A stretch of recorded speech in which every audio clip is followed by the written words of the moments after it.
안녕하세요. 이번 영상에서는 과거 HLB가 상승할 때 어떤 뉴스들이 나왔는지 알아보도록 하겠습니다. 이렇게 상승할 때 나온 뉴스들을 볼 거고요. 우리가 과거 차트와 뉴스를 같이 확인하는 이유는 현재 상승할 때 비슷한 모습인지 확인하기 위해서입니다. 아무래도 현재 뉴스와 차트가 과거와 비슷하다면은 확률적으로 과거의 모습을 따라갈 가능성이 있겠죠. 양봉이 나온 23일입니다. 이때부터 이제 정고점을 한번 돌파를 하면서 시도를 한번 하고 그 다음부터 상승 추세를 타기 시작했습니다. 그래서 물론 이 앞에도 이제 시가가 12% 뜨면서 중요한 어떤 움직임을 보여줬었죠. 그래서 3월 23일 날 나온 기사입니다. 리버세라닙을 전이성 대장암 환자에게 3차 치료제로 투약한 결과가 국제학술지에 실렸다는 내용입니다. 그래서 대장암은 이제 확실한 치료제가 없는 상황에서 리버세라닙이 그 치료 가능성을 보여주니까 엄청난 기대감을 가지게 했겠죠.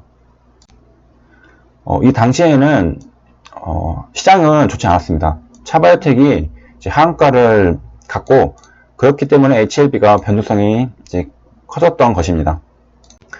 그래서 여기서 저가가 마이너스 9%까지 갔다가 고가가 26%까지 갔다가 종가가 15%. 그래서 HLB가 안정성 있게 상승한 게 아니라 분명히 등락이 많았겠죠. 시장 자체가 안 좋았기 때문입니다. 그래서 그날의 차트를 보면은 제가 선을 그을겠습니다. 이렇게 되는데 차바이오텍은 이렇게 이제 하한가를 갔는데 시장도 마찬가지로 마이너스 4% 거의 5%까지 하락을 했습니다. 이게 2018년 3월 달이죠. HLB는 반면에 이제 종가가 15%로 상승해서 끝났습니다. 그래서 지금도 뭐 미중 무역전쟁 얘기가 계속해서 나오고 있는데 1년이 조금 더 넘은 1년 한 6개월 전에도 미국발 무역 분쟁 우려 얘기가 계속해서 나왔습니다. 그래서 관세 폭탄. 그래서 지속적으로 이렇게 상승하고 또 이제 급등했던 구간 17%까지 올라갔던 4월 6일자 기사도 한번 같이 보겠습니다. 4월 6일자 이제 장 끝나고 나온 기사인데 HLB 파미셀, KPM 테크만 주가 급등하고 나머지 바이오주들은 이제 다 혼조세. 바이오 주식들이 2018년 이후로는 이제 좀 맥을 못 추고 있었던 때인데 HLB는 계속해서 호재가 있었기 때문에 상승을 하고 있습니다.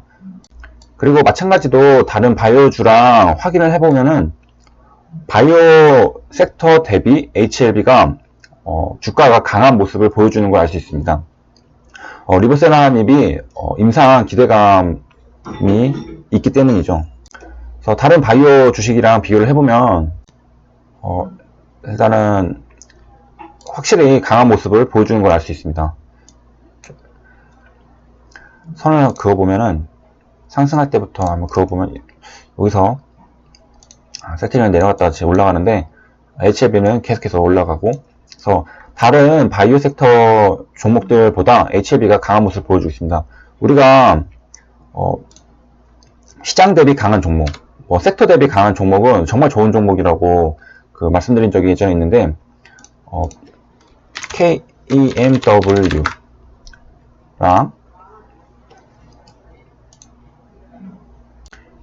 이렇게 시장을 같이 비교를 해 드린 적이 있습니다. 이렇게 시장을 하락하고 있을 때 KMW는 계속해서 올라갔죠.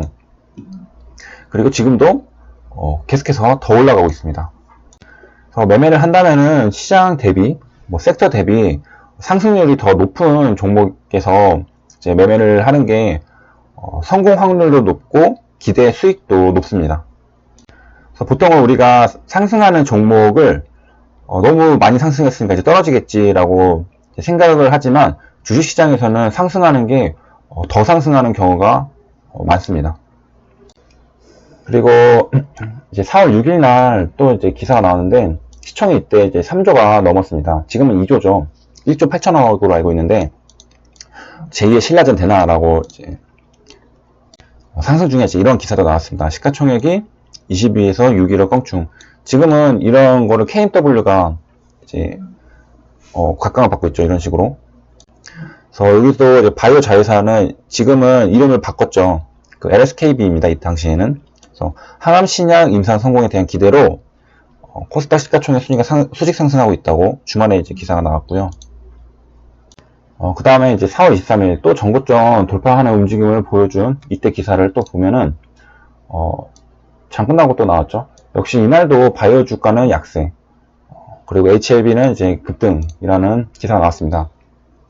이걸 봤을 때 기본적으로 바이오 섹터가 다 무너지고 있는 시점, 하락하고 있는 시점에 HLB는 계속해서 상승을 해줬던 개별 이제 이슈, 리보세라닙의 인상 기대감으로 올라갔던 것을 알 수 있습니다. 그리고 현재도 이제 다른 종목들은 이제 인상 3상에서 무너져가지고 주가가 이제 급락을 이제 받았는데, HLB는 또 다시 상승을 슬금슬금 하고 있는 모습입니다. 역시 지금 현재 오를 때 인상 기대감이 있죠. 마찬가지로 같은 날의 기사입니다. 장 끝나고 나왔는데 셀트리온 6% 하락, 삼성바이오로직스는 50만원대 깨져가지고 이제 거품 붕괴 우려, 공매도 부담 역풍에 바이오주가 이제 23일날 줄줄이 하락을 했다고 이제 했습니다. 그 23일에 HLB는 양봉이 나오면서 꾸준히 상승 전고점을 돌파하는 모습을 보여줬습니다. 이를 통해서 HLB는 바이오주들이 이제 하락할 때도 그다지 동조하는 현상이 없는 것을 알 수 있습니다. 자기 갈 길을 그냥 가는 거라고 볼 수가 있습니다. 대부분 같은 섹터에 있는 종목들은 주가가 하락할 때 다른 종목에서 어떤 악재가 나오면은 자기는 악재가 없어도 덩달아서 같이 하락하는 경우가 많습니다. 투자자들 입장에서는 비슷한 같은 산업에 있으니까 그 악재가 그래도 조금이라도 영향이 있지 않을까라는 우려가 있기 때문이죠. 네, HLB는 바이오 섹터가 무너지고 있을 때 전혀 영향을 받지 않았습니다.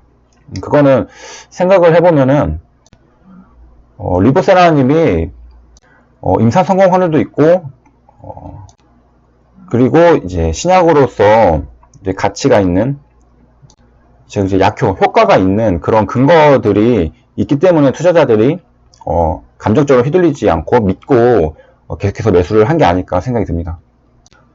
만약에 HLB의 리보세라닙이 어떤 좀 근거가 별로 없고 불안한 요소들이 있었다면, 예를 들어서 임상 전에도 여러 가지 결과들이 조금씩 나오는데 그때 어떤 효과라던가 그런 기대감을 가지게 할 만한, 오히려 우려를 가지게 할 만한 내용들이 있었다면은 다른 바이오 주식들이 떨어질 때 HLB도 불안감에 같이 이제 하락에 동조를 했었을 겁니다. 네, 여기 이제 기사에서도 봤듯이 효과들이 있다는 그런 내용의 기사들도 계속해서 나오면서 HLB는 꾸준히 우상향을 한 걸 알 수 있습니다. 우리가 이제 상승할 때 기사만이 아니라 하락했을 때 이때 또 어떤 기사가 나오는지도 아는 게 우리가 위험을 피할 수 있는 또 중요한 나침반이 되겠습니다. 이때는 시장이 하락을 했는데요. 제가 밑에는 코스닥 차트를 다시 띄워놨는데 이때 코스닥은 대략 이제 3% 정도 하락을 했습니다. 이렇게 보면은 마이너스 3.4%. 제 기사도 외인 기간 8자에 코스피가 2450선이 붕괴되고 코스닥도 하락했다는 기사가 따로 나왔습니다. 그래서 HLB도 이날 이제 급락을 하고 코스닥 바이오주도 하락 마감을 했다고 합니다. 그리고 역시 이날도 바이오 주식이 휘청했다는 그런 내용들이 있습니다. 코스닥은 3.4% 급락.